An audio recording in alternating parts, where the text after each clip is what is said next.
Hey guys, it's Kenji from Ergonx and we're at the Athlete's Foot in Carindale and it is back to school season again. So of course we're all busily getting our children's feet fitted for the best school shoes. Now the best spot to get your feet fitted is at the Athlete's Foot, and we're down at the Carindale store and we're answering questions around why we need good shoes, what children's foot problems can be caused by not getting the right shoes or ignoring the feet problems. And Brock's got a question for us. And what is your question, Brock? How often should we replace our kids' shoes? So children's shoes, generally as a rule of thumb, we replace them every year.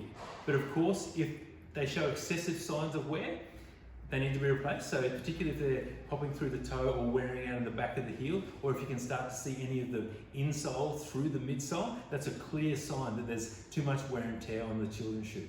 If you start to notice their feet also rolling in a lot more than they did when they were new, often this is because the shoe's worn out on the insole and the midsole is compressed. So as a general rule of thumb, every year, if you see excessive wear or if your children get any foot pains during the year, it can be a sign that their shoes need to be replaced. So keep an eye on the wear and tear patterns in your children's feet and shoes, and then they'll have a much more comfortable year and they'll have less foot pain.